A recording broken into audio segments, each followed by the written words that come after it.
Film Dirty Vote ungkap kecurangan pemilu. Anies, penonton marah, hati-hati dengan rakyat. Dilansir dari Tadi suara.com. dikatakan bahwa ini akan merusak pemilu kita dan membuat hasil bisa jadi cacat ketika itu dilaksanakan. Karena itu jangan lakukan kecurangan, hentikan. Mumpung masih ada 2 hari nih, jangan dikerjakan karena merusak semua. Seperti pertandingan sepak bola yang kemudian segalanya serba diatur sampai skornya diatur. Marah penonton marah. Hati-hati dengan rakyat yang dimanipulasi sementara mereka menginginkan adanya transparansi, adanya kejujuran. Hati-hati dengan rakyat, karena rakyat akan merespon seluruh tindak kecurangan itu dengan cara yang kita tidak bisa tahu. Jadi betul-betul harus hati-hati. Jangan pernah melawan yang disebut sebagai kemauan rakyat dalam sebuah pemilu. Ini jangan dimanipulasi. Lalu pesan kepada semua ASN yang terlibat dalam penyelenggaraan, kemudian aparat penegak hukum yang terlibat, juga petugas TNI dan seluruh jajaran, termasuk yang non-ASN, kepala desa dan semuanya.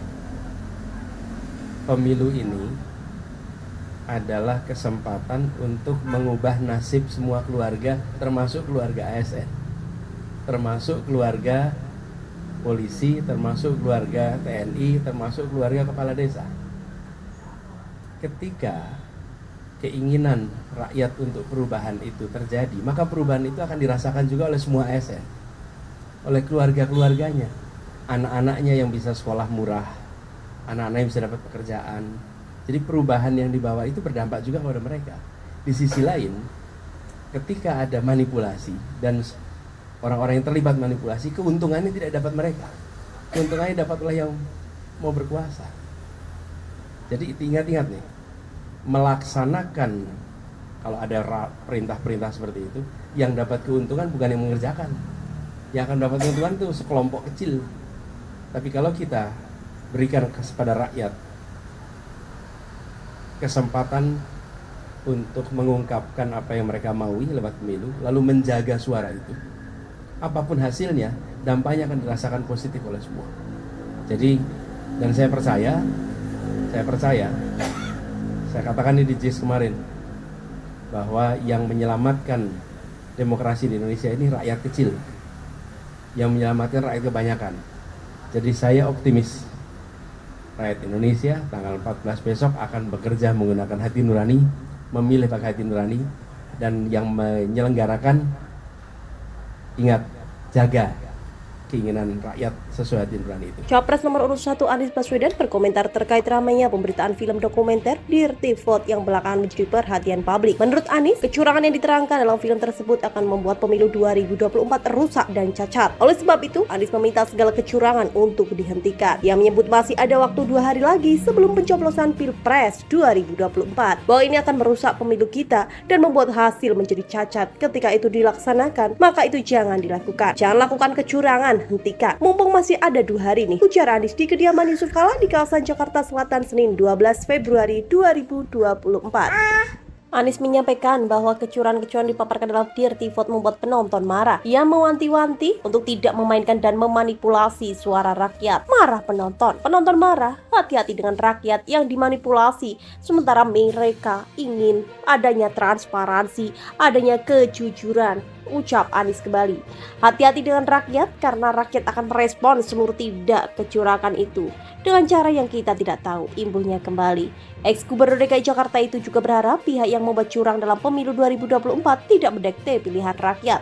Jadi betul-betul harus hati-hati, jangan pernah melawan yang disebut-sebut sebagai kemauan rakyat dalam sebuah pemilu. Itu jangan dimanipulasi, tegas Anies kembali.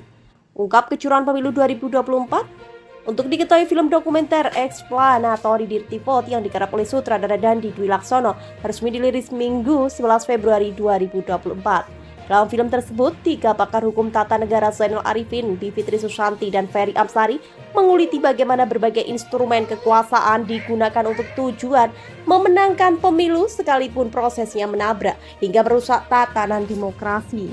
Dalam film tersebut, 3 pakar hukum tata negara Zainal Arifin, Bivitri Susanti, dan Ferry Amsari menguliti bagaimana berbagai instrumen kekuasaan digunakan untuk tujuan memenangkan pemilu sekalipun prosesnya menabrak hingga merusak tatanan demokrasi. Penggunaan kekuasaan yang kuat dengan infrastruktur yang mumpuni diterangkan telah dilakukan penguasa demi mempertahankan status quo. Dalam film dokumenter berdurasi 1 jam 57 menit itu, Ferry Amsari salah satunya menyinggung soal kinerja Bawaslu RI yang dinilai kurang maksimal menindak pelanggaran pemilu. Mulai dari menteri-menteri Presiden Jokowi yang terlibat mengkampanyekan pasangan Capres-Cawapres nomor urut 2 Prabowo Gibran, kegiatan Gibran bagi-bagi susu di area Car Free Day atau CFD Bundaran HI, hingga pertemuan Gibran dengan sejumlah kepala desa di Istora Senayan. Ferry juga turut menyinggung integritas para ketua dan anggota Bawaslu RI, di mana mereka diseleksi oleh panitia seleksi yang diketuai Juri Ardiantoro yang kekinian menjabat sebagai wakil ketua tim kampanye nasional TKN Prabowo Gibran.